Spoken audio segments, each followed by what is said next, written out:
Señor, mientras cantaba más tempranamente, tú traías a mi mente el pasaje cuando tú dijiste a Moisés, saca al pueblo para encontrarse con tu palabra, de acuerdo a uno de los manuscritos más antiguos. No contigo, aunque era contigo, pero el escrito dice con tu palabra. Inmediatamente después, tú mandas al pueblo a consagrarse, porque al día siguiente tú darías tu ley. Padre, tú has revelado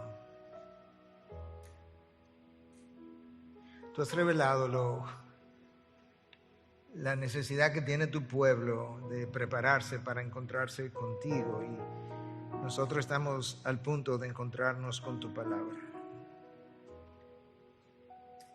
Y nosotros la leemos muchas veces como si fuera otro libro, como si fuera otro devocional, y se nos olvida que ella te representa.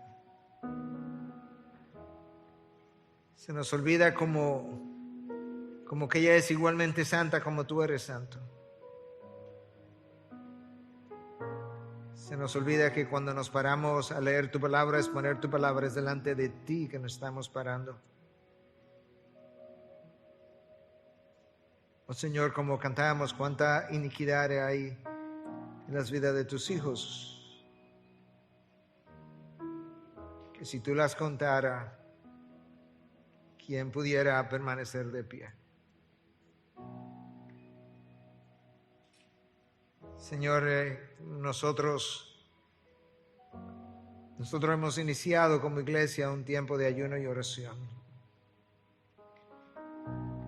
pero no es tanto como para que tú nos dé cosas, sino para buscar tu rostro, para que tú escudriñes nuestros corazones, para que tú escudriñes nuestras mentes, para que tú pases una película delante de nuestros ojos y nos dejes ver todas y cada una de las cosas con las cuales tú necesitas lidiar delante de Dios.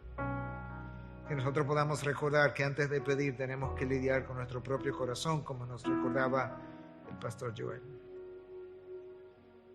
Señor, perdona la liviandad de la vida de muchos de tus hijos. Perdona que la vida eterna ha perdido valor, la vida temporal ha cobrado vigor. Perdona, Dios, que las cosas de este mundo brillan y atraen mucho más muchas veces que las cosas del mundo venidero. Esa no es tu culpa, no es que tú le has restado brillo a lo que nos espera, es que yo he ido quedando ciego como el que tiene cataratas y ahora no ve bien.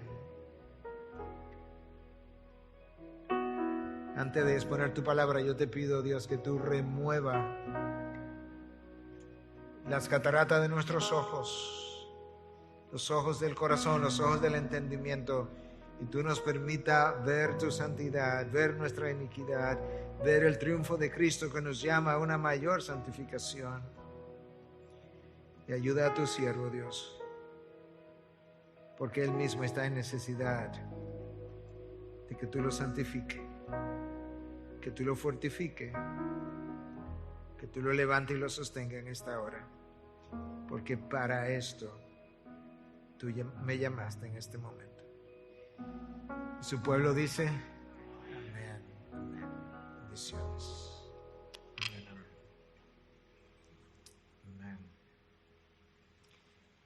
Puedes abrir la primera epístola del apóstol Pedro, el capítulo 3. Vamos a estar leyendo prontamente, pero no todavía. Necesito introducir el pasaje. Este pasaje le da continuación, obviamente, al mensaje del domingo anterior. Es un pasaje que presenta cierta dificultad de interpretación lo ha hecho con múltiples exégetas a lo largo de cientos de años.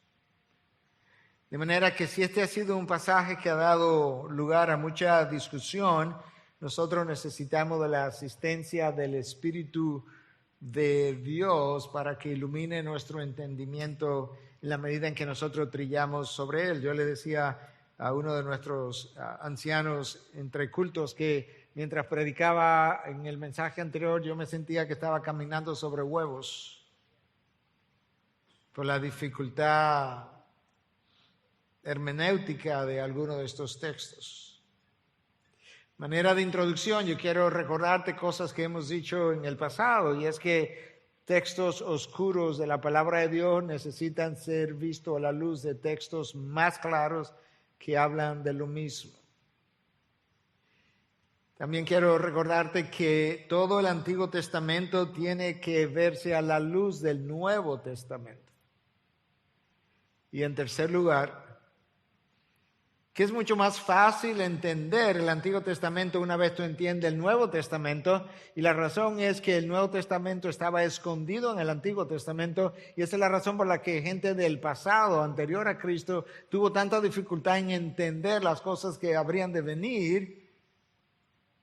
Y de la misma forma el Antiguo Testamento es revelado en el Nuevo Testamento, y eso es lo que hace más fácil entender el Nuevo para regresar al Antiguo y entonces poder ver lo que otros no pudieron ver de forma más clara. El título de mi mensaje en la mañana de hoy es El triunfo de Cristo motiva mi santificación. De manera que sea lo que sea que yo vaya a decir en esta mañana, de alguna forma yo tengo que hablar del triunfo de Cristo, de alguna forma yo tengo que hablar de nuestra santificación, y de alguna manera yo tengo que unir, relacionar esas dos cosas. Y lo que yo quiero hacer entonces, yo voy a dividir mi título del mensaje en dos, y voy a dividir el pasaje que vamos a cubrir también en dos, de manera que en 1 de Pedro 3, del versículo 18 al 22, yo pueda ver el triunfo de Cristo, y en la misma carta, pero ya en el capítulo 4, del versículo 1 al 6, yo pueda ver de qué manera ese triunfo motiva o debe motivar mi santificación. Y con eso yo quiero que podamos leer 1 de Pedro 3, capítulo, o mejor dicho, versículo 18 hasta el 22. Porque también Cristo murió por los pecados una sola vez, el justo por los injustos, para llevarnos a Dios, muerto en la carne, pero vivificado en el Espíritu. En el Espíritu también fue y predicó a los espíritus encarcelados, quienes en otro tiempo fueron desobedientes cuando la paciencia de Dios esperaba en los días de Noé durante la construcción del arca, en la cual unos pocos, es decir, 8 personas, fueron salvadas por medio del agua. Y correspondiendo a esto, el bautismo ahora los salva a ustedes, no quitando la suciedad de la carne, sino como una petición a Dios de una buena conciencia mediante la resurrección de Jesucristo, quien está a la diestra de Dios, habiendo subido al cielo después de que le habían sido sometidos ángeles, autoridades y potestades. En el texto que yo acabo de leer, nosotros podemos ver la obra y el triunfo de Cristo de la manera siguiente. Lo podemos ver en la crucifixión, versículo 18. Lo podemos ver en la predicación de Cristo a unos espíritus encarcelados, versículos 19 y 20. Lo podemos ver en la resurrección de Cristo, versículo 21. Y lo podemos ver en la sesión, con 2 S, sesión de Cristo, cuando Cristo se sentó a la diestra del Padre. En la cruz, versículo 18, el justo murió por los injustos. Yo creo que eso está claro, aquel que no conoció pecado fue hecho pecado para que nosotros pudiéramos llegar a hacer justicia de Dios en él. Él sufrió en la carne, como dice el texto, y allí en la cruz él murió, pero cuando murió básicamente su cuerpo mortal, su cuerpo humano. El Espíritu de Cristo no murió, como claramente Lucas nos deja ver en el capítulo 23, versículo 46, cuando Cristo estaba ya a punto de morir, como él dijo: Padre, en tus manos encomiendo mi espíritu. Esa muerte fue necesaria porque había una deuda moral desde que Adán y Eva pecaron contra Dios, y alguien tenía que pagar por dicha deuda, ya que el mundo entero, toda la creación, había quedado bajo condenación, y allí Cristo ofreció su sangre. De manera que allí en la cruz Él triunfó sobre el pecado, habiendo vivido y habiéndose ofrecido sin nunca haber pecado, y lo hizo por el pecado de nosotros. Ahí triunfó. De su predicación a espíritus encarcelados, los versículos 19 y 20 nos dicen que en algún tiempo posterior a la cruz de Cristo, porque en el espíritu que sobrevivió a la muerte de la cruz, en ese mismo espíritu, el texto dice que él fue y predicó a espíritus encarcelados. Ahora, la palabra ahí traducida como predicó no es la palabra evangelizo, que tiene que ver con evangelizar para salvación, sino que es la palabra griega keruzo, que tiene que ver con proclamar. De manera que en el espíritu que sobrevivió la muerte, el espíritu que él entregó al Padre, en ese mismo espíritu él fue y predicó, proclamó más bien a espíritus encarcelados. La pregunta que tenemos que hacernos entonces, para comenzar, ¿qué fue lo que predicó? Porque no fue a predicar salvación.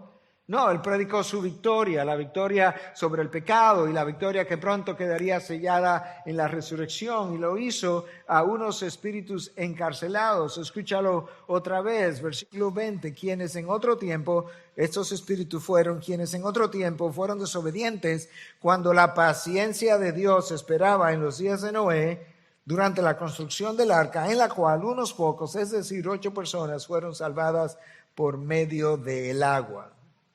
El texto hace referencia a unos espíritus, tenemos que amplificar eso, que en los tiempos de Noé, mientras Dios tenía paciencia por 120 años, Noé construyendo el arca, mientras Dios tenía paciencia contra toda aquella generación, estos espíritus pecaron grandemente y fueron encarcelados.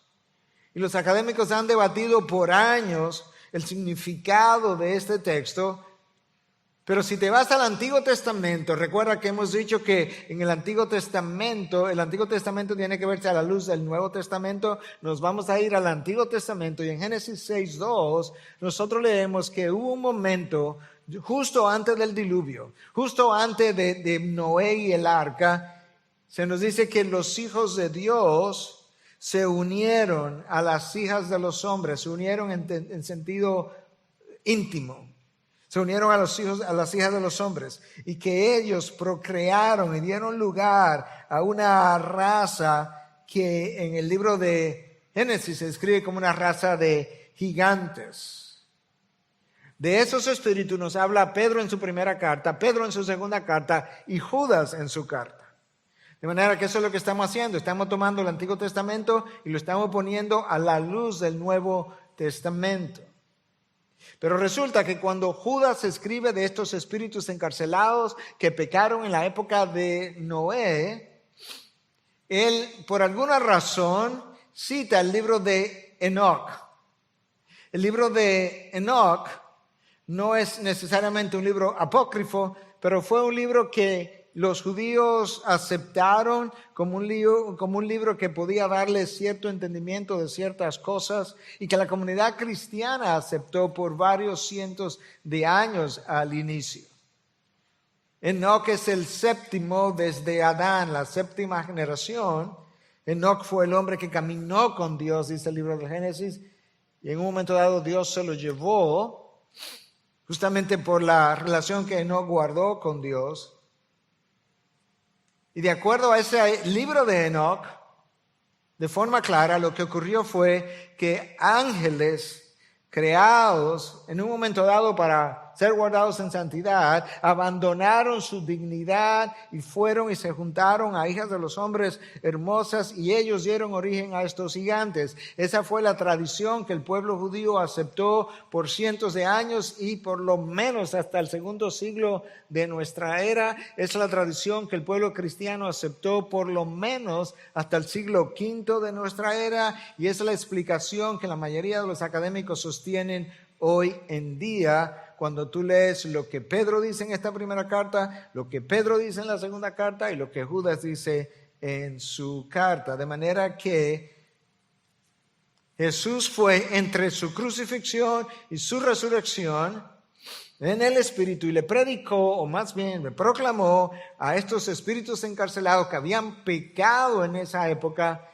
le proclamó su victoria, porque ellos no eran ni omnipresentes ni omniscientes para saber que él había triunfado sobre el pecado, triunfaría el domingo sobre la muerte, y ellos necesitaban reconocer, escuchar como parte de su condenación que su juicio había quedado sellado porque el Hijo de Dios había triunfado. Estos ángeles no se sometieron a la autoridad de Dios, no se sometieron a la autoridad de Cristo, el capitán del ejército celestial.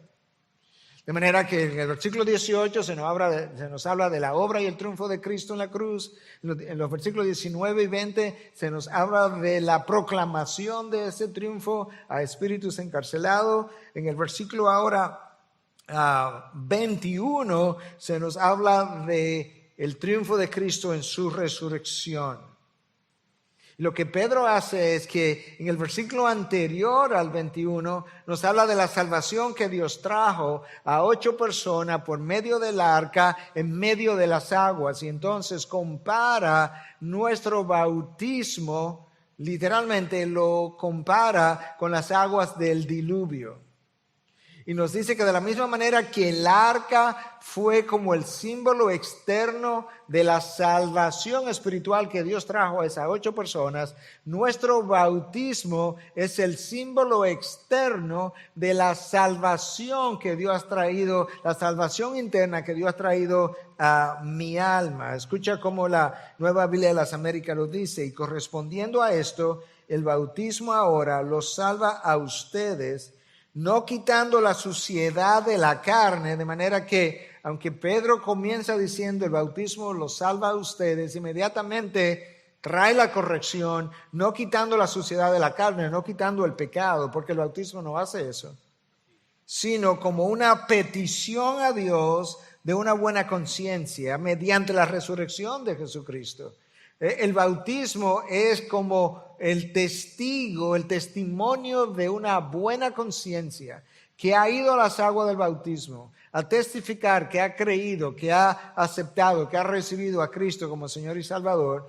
Y entonces la persona que hace esta confesión está testificando por medio del bautismo acerca de su salvación, como el arca testificaba acerca de la salvación de aquellas 8 personas que estaban dentro de ella. Pero en realidad la salvación viene, ahí está al final del versículo 21, mediante la resurrección de Jesucristo.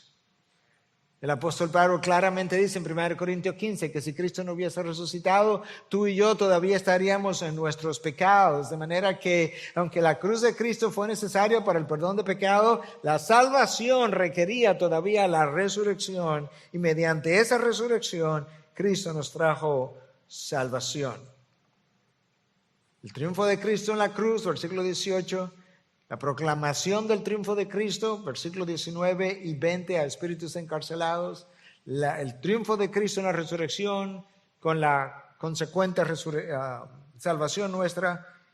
Y el versículo 22 en su sesión, cuando se sentó a la derecha del Padre, Él proclamó su triunfo porque allí Él fue reconocido como autoridad sobre todo ser creado. Escuche, quien está a la diestra de Dios, versículo 22, habiendo subido al cielo, después de que le habían sido sometidos ángeles, autoridades y potestades. Cuando Cristo se sienta a la diestra del Padre, en ese momento Él ocupó una posición de honor, Hechos 5:31. Él ocupó una posición de poder, Mateos 26:64. Él ocupó una posición de preeminencia, Efesios 1:20. Él ocupó una posición de autoridad, Hebreos 1:13. Él ocupó una posición de intercesión, Romanos 8:34. De manera que la posición de la derecha del Padre, el sentarse a la derecha, es simbólico justamente de autoridad, de poder, de dominio, de soberanía, de honor y de intercesión. Dado ese triunfo de Cristo, mencionado ahora al final del capítulo 3 con el que Pedro cierra, Pedro entonces comienza a hablarnos en el capítulo 4 de qué forma dicho triunfo debiera motivar nuestra santificación. Y nota cómo Pedro une los dos pasajes, porque él comienza el versículo 1 del capítulo 4 con un por tanto. Por consiguiente, dado lo que yo acabo de hablar acerca de la cruz, de la proclamación del triunfo y de la resurrección y además de la ascensión de Cristo, dado todo eso, por tanto, dice Pedro, puesto que Cristo ha padecido en la carne, ármense también ustedes con el mismo propósito, pues quien ha padecido en la carne ha terminado con el pecado, para vivir el tiempo que le queda en la carne. Escucha, para vivir el tiempo que le queda en la carne, ya no para las pasiones humanas, sino para la voluntad de Dios.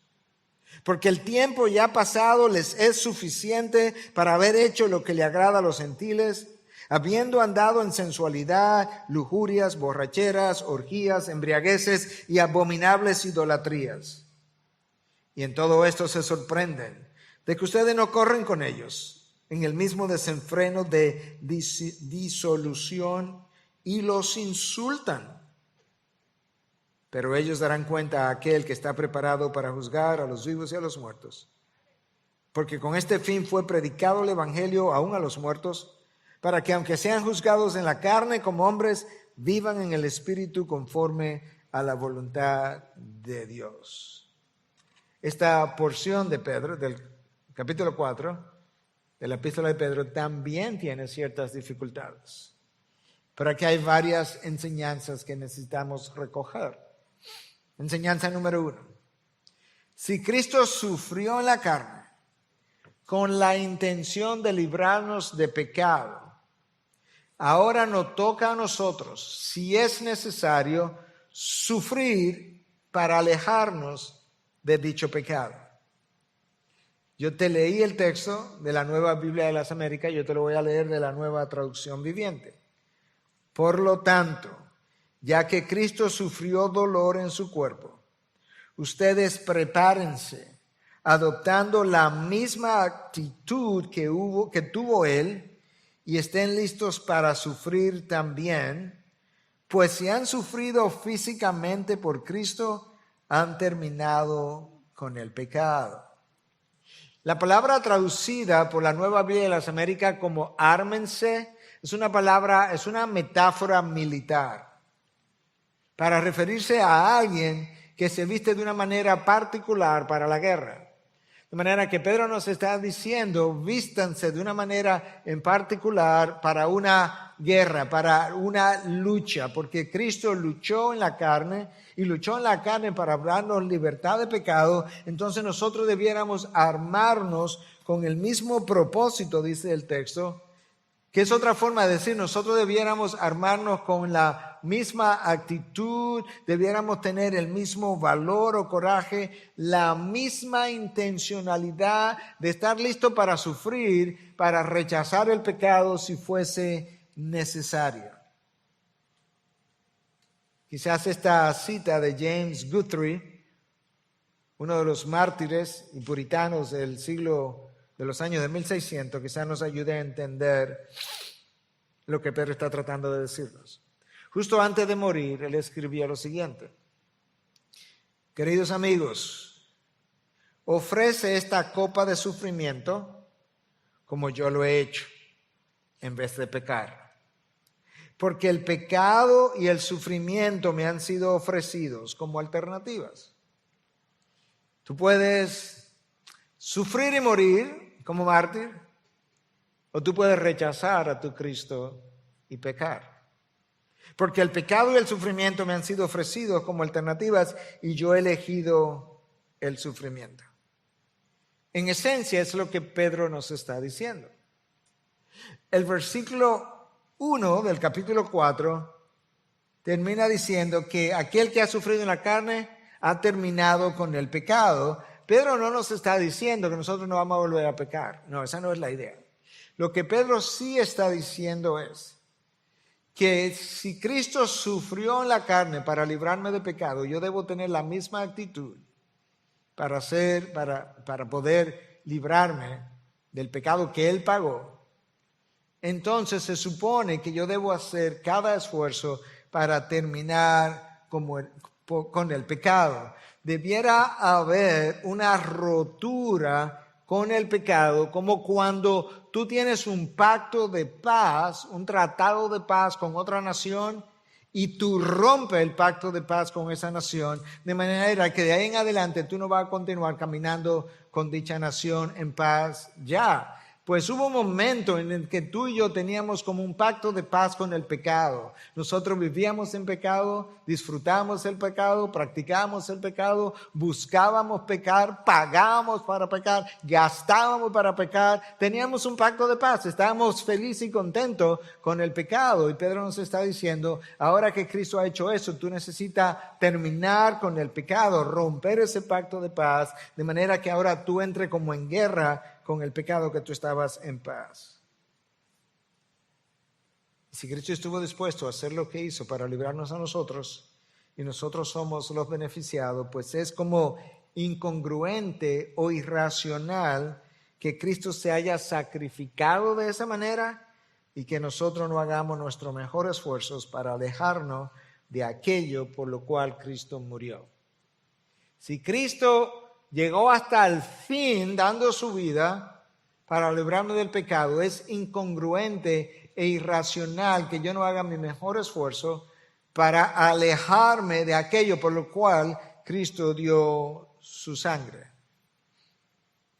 William MacDonald en su comentario sobre este texto dice: cuando un hombre sufre porque él rehúsa pecar, ya él no está controlado por la voluntad de la carne. Y si no estamos controlados por la voluntad de la carne, ¿qué es lo que nos controla? Versículo 2 y segunda enseñanza. La enseñanza es que después de venir a Cristo, la voluntad de Dios debe ser el timón de la vida del cristiano hasta que entre en gloria.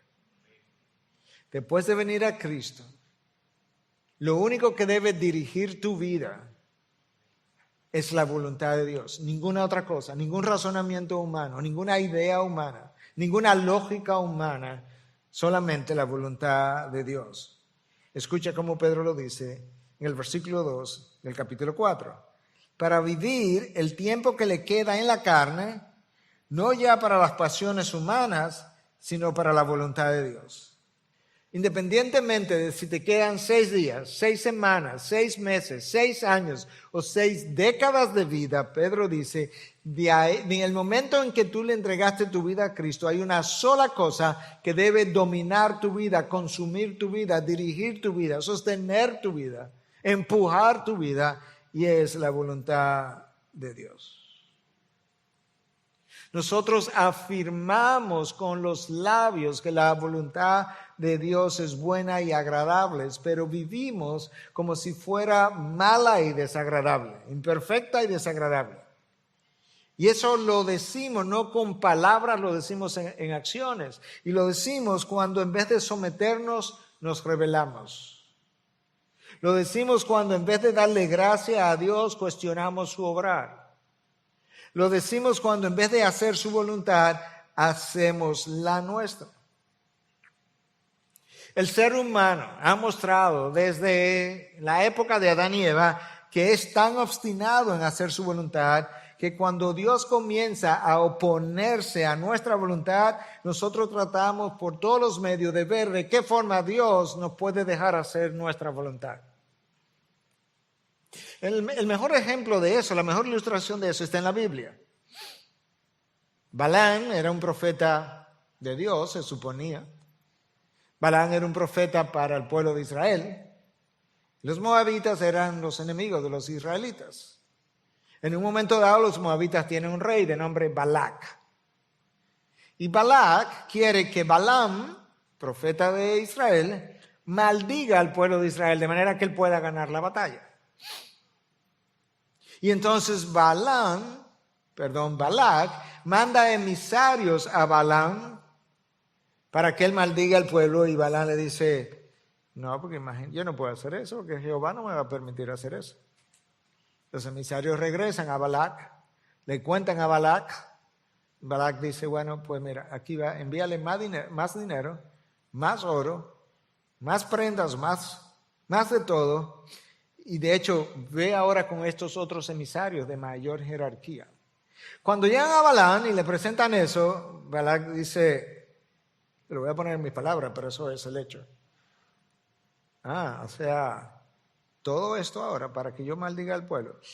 Dame tiempo para yo orarle a Dios a ver si Él me permite maldecir a los israelitas. Balaam comienza a manipular, aparentemente, a querer manipular la voluntad de Dios para que Dios le deje hacer su voluntad, y Dios dice, no lo puede maldecir.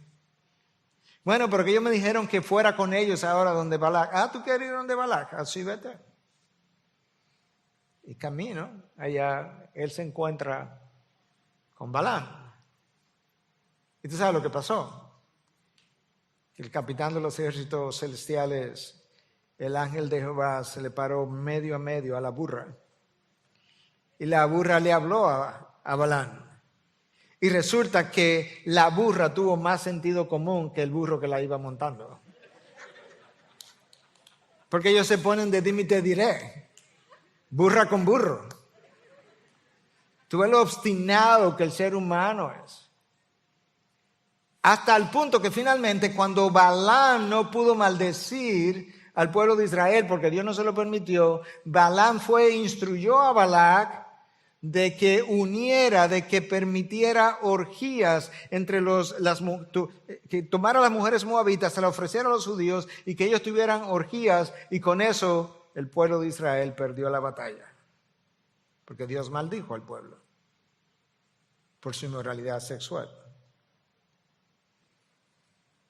Así de obstinado es el ser humano.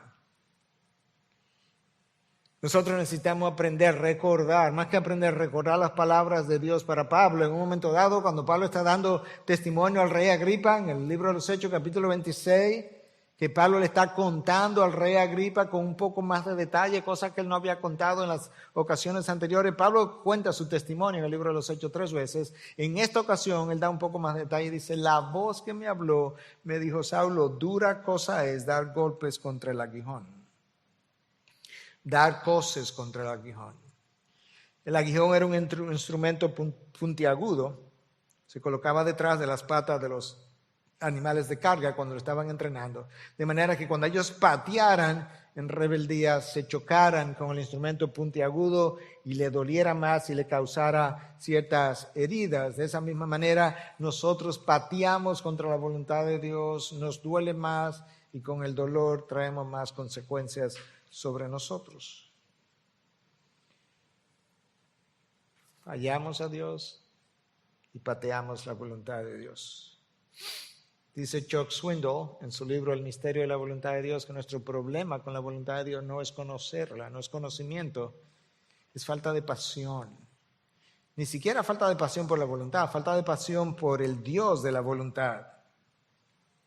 Yo creo que si preguntáramos aquí, no lo voy a hacer ahora, pero si preguntáramos aquí, ¿cuánto nosotros quisiéramos conocer la voluntad de Dios para nosotros por los próximos 15, 20, 30 años? Yo creo que todos levantaríamos la mano, pero esa no es la pregunta que tendríamos que hacer, sino ¿cuánto de nosotros quisiéramos saber la voluntad de Dios para hacer la voluntad de Dios? Yo creo que ahí entonces estaríamos con, ¿quién quiere conocer la voluntad de Dios? Y todo el mundo hacia arriba. Entonces viene Dios y revela la voluntad para cada uno de forma personal. Y ahora, ¿cuántos de ustedes quieren hacer esa voluntad ya revelada? Y comienzan las manos a bajarse. Ese no fue el ejemplo que Cristo dejó. Cristo vino a hacer su voluntad. Él quería conocerla, Padre, que se haga tu voluntad y no la mía, pero Él quería conocerla para luego ir a hacerla y la hizo. El estar listo para hacer la voluntad de Dios requiere adaptaciones y cambios en todos nosotros. Yo recuerdo cuando no quería venir a Santo Domingo a vivir y hacer lo que hoy hago con mucho gusto, que requirió cambios. Yo tuve que cambiar y nosotros tenemos que cambiar nuestra forma de pensar, nuestras circunstancias, nuestras relaciones, porque las malas costumbres corrompen la buena moral. 1 Corintios 15:33. Nuestros compromisos, nuestras acciones y muchas veces incluso hasta nuestras creencias y en ocasiones hasta nuestra situación geográfica. Vete de mi tierra, vete de tu tierra y de tu parentela. ¿Para qué Dios? Dijo Abraham, por así decirlo, para hacer mi voluntad. Jacob, baja a Egipto, que allí te haré una gran nación. Una gran nación, pues hazme aquí entonces. No, mi voluntad es allí. O allí o no la tienes. Y Jacob bajó. Enseñanza número 3. Yo la voy a poner como el lenguaje dominicano y luego te leo el texto. Ya basta de andar en pecado. El versículo 3 nos hace una lista, te lo voy a leer ahora, de pecados típicos de nosotros cuando andábamos en la carne, pero lamentablemente muchas veces típicos de nosotros después de andar se supone de andar en el Espíritu, después de venir a Cristo.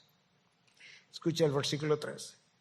Porque el tiempo ya pasado les es suficiente para haber hecho lo que le agrada a los gentiles, habiendo andado en sensualidad, lujurias, borracheras, orgías, embriagueces y abominables idolatrías. Wow. El mismo versículo en la Nueva Traducción Viviente. En el pasado han tenido más que suficiente de las cosas perversas que les gusta hacer a los que no tienen a Dios. Pero eso éramos nosotros un momento. Inmoralidad y pasiones sexuales, parrandas, borracheras, fiestas desenfrenadas y abominable adoración a ídolos. Es como si Pedro estuviera diciendo, ya basta de lucir, no sé cómo el pastor Joel lo dijo en su oración, pero ya basta de lucir como un hijo de ira en vez de un hijo de Dios. Y yo creo que él decía algo así como que a veces lucimos más como perdido en vez de redimido. Eso es lo que Pedro está diciendo, ya basta, ya tuvimos suficiente de eso, ya como que le dimos rienda suelta a la carne, ya como que disfrutamos la carne. Ahora yo necesito alimentar al espíritu, olvídate de la carne, esto no es el tiempo de la carne. Y quizás nosotros vemos esa lista de que Pedro hace ahí y nos parece como un poco extremista y decimos, bueno, yo no participo de esas borracheras, de esas orgías, pero honestamente sensualidad es amplísimo ese término. Cosas desenfrenadas, cuando habla de fiestas desenfrenadas, ese término también es amplísimo. Porque es en esencia la celebración de los placeres de la carne que habitan en nosotros. Pero es una gran paradoja tratar de encontrar la voluntad de Dios y al mismo tiempo querer disfrutar de los placeres de la carne. Esas dos cosas existen en campos opuestos. Aquí la voluntad de Dios, aquí los placeres de la carne. Cuando estás aquí, no ve esto, ni lo quiere ni lo desea. Y si lo ves, no lo haces. Cuando estás aquí, te alejas de lo que está aquí. Tan lejos como el occidente está del oriente, así está la voluntad de Dios del pecado de nosotros. De hecho, cuando estamos en pecado, la única porción de la voluntad de Dios que nosotros pudiéramos ver es la necesidad de arrepentirnos para volvernos a Él. Ahora, cuando Pedro escribe a estos hermanos, yo estoy convencido porque he leído su segunda carta, la prediqué aquí por semanas. Ahora estamos en la primera carta y tenemos 13 mensajes en la primera carta y no terminamos. De manera que en la medida que tú te adentras en el estudio de la carta, tú vas como sintiendo el corazón del autor. Yo estoy convencido, Pedro no está escribiendo estas cosas como un apóstol que está a punto de traer juicio sobre los hermanos. No, le está escribiendo como un pastor que le duele las consecuencias de sus ovejas que están ahora distanciadas porque están esparcidas, están en la diáspora. Y saben que en la lejanía del cuerpo de Cristo está el peligro. Y que habiendo abrazado la cruz se han comenzado a alejar de la fe. Escucha lo que él dice en su segunda carta, que es como una continuación de lo que él está diciendo en la primera, en la segunda carta, capítulo 2, versículos 21 y 22. Pues hubiese sido mejor para ellos no haber conocido el camino de la justicia, que habiéndolo conocido apartarse del santo mandamiento que les fue dado. Les ha sucedido a ellos según el proverbio verdadero: el perro vuelve a su propio vómito y la puerca lavada vuelve a revolcarse en el cieno. Pero está diciendo, y yo creo que con corazón dolido, hubiese sido mejor que no hubiesen abrazado la cruz, que abrazar la cruz y luego volverse a sus pasiones carnales. Y para ilustrarlo de una forma que pudiera parecer casi hasta grotesco, habla de cómo el perro, después que vomita, vuelve a lamer su vómito. Es como yak. Enseñanza número 4. Cuando tú sales de ese camino de pecado en el que tú habías estado y emprendes un nuevo caminar de piedad, resulta que el mundo o las personas que te conocían en el mundo de pecado y que ahora te ven en el otro camino, a ellos les resulta chocante. Les resulta chocante y hasta te condenan. Escúchalo como lo dice el versículo 4. Y en todo esto se sorprenden de que ustedes no corren con ellos en el mismo desenfreno de disolución y los insultan. Nuestro rechazo a no querer seguir por el mismo camino hacen que algunos quieran insultarnos. Unos nos acusan y dicen, pues se pusieron locos. Pero eso es que la gente no puede comprometer tanto con la iglesia, porque mira, él perdió la cabeza. Personas de aquí en consejería nos han dicho eso. Otros le dicen, no, que ahora es un fanático, porque ahora todo es de que la Biblia, todo es que la Biblia, como si todo fuera la Biblia. De hecho, a mí mismo en una ocasión, hace años, que alguien me dijo, no, pastor, pero no todo es la Biblia, ¿no? Para otros somos unos aburridos, no aguafiestas. Y para otros vivimos en el siglo pasado. Y yo decía, bueno, no, el siglo pasado fue el otro día. La mayoría de los que están aquí estuvieron vivos en el siglo pasado, no en el antepasado que estamos, para muchos. Y nos insultan. Bueno, no nos debe extrañar, porque cuando Cristo vino, Él representaba la luz y los hombres amaron más las tinieblas que la luz. Nosotros estábamos en tinieblas y de hecho éramos tinieblas, le dice Pablo a los Efesios, creo. Y por tanto, ahora que somos luz, pues no nos debe extrañar que las tinieblas no nos amen. No nos debe extrañar que nos condenen por andar en santidad de parte de aquellos que andan en iniquidad. El texto de hoy nos recuerda que nosotros ahora somos luz y no se justifica. Podemos entender mejor que las tinieblas rechacen la luz. Lo que es ilógico, incongruente, es que la luz ame las tinieblas. Enseñanza número 5. El mundo que nos juzga por vivir en santidad, llegará el día cuando Dios lo juzgará por vivir en iniquidad. El mundo hoy nos juzga por vivir en santidad, pero llegará el día en que Dios les juzgará a ellos por vivir en iniquidad. Versículo 5 del capítulo 4 de 1 de Pedro. Pero ellos darán cuenta a aquel, con A mayúscula, que está preparado para juzgar a los vivos y a los muertos. La mayoría de los hombres le tienen miedo a los hombres. Hombres, seres humanos me refiero. Le tienen miedo a los hombres y por tanto tienden a conformarse a las ideas de los hombres, lo que los jóvenes llaman peer pressure en inglés, la presión de grupo.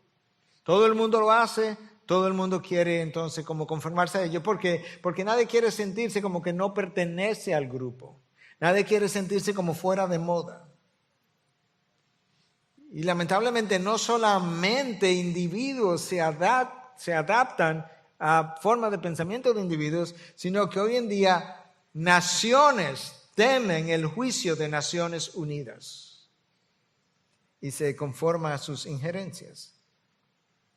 Pero no podemos olvidar que hay un día de rendición de cuentas para el individuo, para naciones enteras y para Naciones Unidas. Por ahora, Dios parece todo benevolente. Dios parece solamente misericordioso. Dios parece olvidadizo de lo injusto. Dios parece permisivo del pecado. Pero llegará el día cuando los libros serán abiertos y donde los hombres, las naciones y las instituciones que forzaron a los hombres y a naciones a ir en una dirección serán juzgados y su juicio será grande.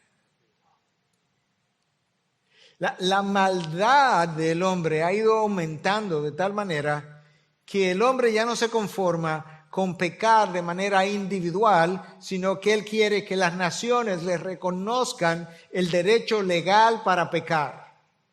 Y tú tienes ahí toda la ideología de género y todo lo que se ha hecho con el aborto y el derecho a la vida, o el no derecho a la vida. No, yo no solamente me conformo con que yo peque, yo quiero que me reconozcan el derecho y me celebren el derecho de yo pecar a nivel nacional. Entonces el pecado se vuelve nacional. Pero ahora resulta que las naciones no se conforman con pecar de manera nacional e individual, sino que las naciones poderosas quieren forzar a otras naciones a pecar con ellas. Y ahora tampoco nos conformamos con que esta nación del norte quiera forzar a esta nación del sur a pecar con ella, sino que tenemos a Naciones Unidas para presionar de forma colectiva a naciones individuales. Cualquier parecido con la situación actual no es coincidencia. Pero ellos darán cuenta a aquel que está preparado para juzgar a los vivos y a los muertos. Enseñanza número 6. En vista de que hay un juicio futuro, el Evangelio fue predicado aún a personas que el mundo juzgó y que hoy están muertas, pero que en el día de mañana vivirán para siempre conforme a la voluntad de Dios. Déjame leértelo en la Nueva Biblia de las Américas y luego en la Nueva Traducción Viviente. Porque con este fin, ¿cuál fin? El que acabamos de decir. ¿Y cuál fue el fin que acabamos de mencionar? Que hay un juicio final. Porque con este fin fue predicado el Evangelio. Si hay un juicio final y se predicó el Evangelio, se supone que es para que la gente crea y evite el juicio final. Fue predicado el Evangelio aún a los muertos, para que aunque sean juzgados en la carne como hombre, vivan en el Espíritu conforme a la voluntad de Dios. Okay, vamos a tratar de explicar ese versículo porque escrito así suena un poco confuso. Por esta razón, Nueva Traducción Viviente, ¿cuál razón? El juicio que viene. La buena noticia o el Evangelio fue predicada a los que ahora están muertos, a los que estaban vivos a los que se le habló de que había un juicio venidero, se les predicó el evangelio para que escaparan el juicio venidero, pero ahora están muertos en el momento en que Pedro está escribiendo. Aunque fueron destinados a morir como toda la gente, en otras palabras, aquellos que reciben a Cristo, nosotros vamos a morir aparentemente igual que todo el mundo. No parece como que tenemos ninguna muerte o sepultura especial. Ahora parece así. Pero vivirán para siempre con Dios en el Espíritu. ¿Cómo? Porque se le fue predicado el evangelio, lo abrazaron y lo creyeron. Entonces, a manera de conclusión, de traer el mensaje a una conclusión, y entonces ahora, entre la hora y lo que viene, estamos en el tiempo de la ahora y no todavía. Entonces, ¿cómo vivimos? ¿Cómo respondemos las enseñanzas de Pedro? Pedro comienza diciéndonos que si Cristo sufrió en la carne para librarme del pecado, no se supone, no es racional, no es congruente que yo siga viviendo para las pasiones de la carne, sino que yo debiera hacer todo el esfuerzo posible para alejarme de la vida de pecado, porque ya Él pagó por eso y no puede ser que yo me esté congraciando en aquella cosa por la cual ya Cristo pagó y derramó sangre, le costó su sangre. Entonces, ¿con qué me quedo al final de todo esto? Número 1, recordemos que la razón por la que nosotros estamos atravesando este proceso doloroso que llamamos vida es porque una vez, en un momento, en una sola decisión, nuestros progenitores violaron la voluntad de Dios, que debe ser el timón de tu vida y de la mía. Número 2, esa es la misma razón por la que tú y yo cosechamos consecuencias por nuestras malas acciones. El hombre se rebela contra Dios. Dios le aplica consecuencias. El hombre se rebela contra las consecuencias y sufre más consecuencias. Eso le pasó al pueblo de Israel. Número 3. Nunca perdamos de vista que la razón por la que la gente se va al infierno, hay una sola razón por la que la gente se va al infierno, y es por hacer su voluntad. Recuerda que el versículo 2 habla de que ya no vivamos para las pasiones pecaminosas, sino para hacer la voluntad de Dios. La única razón por la que la gente se va al infierno es por hacer su voluntad. La única razón por la que la gente sufre consecuencias, y yo sufro consecuencias, y tú sufres consecuencias, es por hacer mi voluntad. Y la única razón por la que estamos donde estamos es porque una pareja quiso hacer su voluntad en el principio. Número 4. Recordémonos unos a otros que fuimos comprados por precio, que ya no nos pertenecemos a nosotros mismos. Que no podemos decir que le pertenecemos a Dios y luego hacer la voluntad de nosotros. Porque no somos nuestros. Pablo le dice eso a los Corintios en el capítulo 6. Ya no soy vuestros. 6:19 y 6:20. Ya no soy vuestro, fuiste comprado por precio. Número 5. No olvidemos, hermanos, que tu voluntad y la mía está profundamente influenciada por el pecado. Es una guerra que el pecado tuyo sostiene contra ti continuamente. La mayor guerra espiritual que tú libras no es con demonios, es con tu pecado.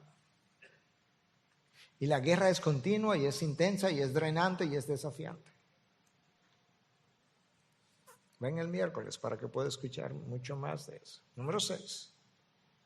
Dios puso su espíritu en nosotros para que ya no vivamos en el poder de la carne, sino en el poder de su espíritu. Nosotros hemos sido poseídos en el buen sentido por el Espíritu. Él es mi dueño. Y Dios nos dio el poder de su Espíritu precisamente para que yo pueda vivir la vida que Cristo compró en la cruz. Y número 7. El solo hecho de que Dios nos creó para su gloria, para la alabanza de su gloria, debiera mover al pueblo de Dios para la obediencia y la santificación. El solo hecho, podemos olvidarnos de todo lo demás. el solo hecho de que Dios nos creó para la alabanza de su gloria, debiera movernos a nosotros, a la obediencia y a la santificación. Padre, gracias. Gracias porque una palabra inspirada hace 2000 años, relevante para todo un pueblo, 20 siglos atrás, sigue siendo relevante en el día de hoy. Gracias que por medio de tu Espíritu tú has podido hacer clara la enseñanza de un texto que no lucía tan claro. Señor, como orábamos antes, una vez más, quizás esta vez simbólicamente o físicamente, como entiendas, una vez más ponemos la mano sobre nuestro corazón y te decimos, Señor, lidia con mi corazón y con mi mente. Mi problema soy yo. De la misma manera que Cristo se ofreció en la cruz, ayúdame a mí a ofrecerme todos los días en tu altar como sacrificio vivo y santo. Ese es mi culto racional. Esa es mi adoración lógica en virtud de todo lo que tú has hecho por nosotros. Y ayúdanos a no conformarnos a los patrones de este mundo, sino más bien a tener la mente renovada por medio de la transformación o transformada por medio de la renovación de nuestra mente. Porque es de esa manera que nosotros podremos encontrar, comprobar tu voluntad, que es el timón, debe ser el timón de nuestras vidas. Una voluntad que es buena, que es agradable y que es perfecta. En Cristo Jesús, y su pueblo dice, amén, amén, bendiciones. Gracias por acceder a este recurso. Espero que haya sido de gran bendición para tu vida. Te sugiero que te suscribas a este canal de forma que tú puedas recibir notificación la próxima vez que hayamos subido un nuevo recurso que pueda servirte de instrucción y bendición.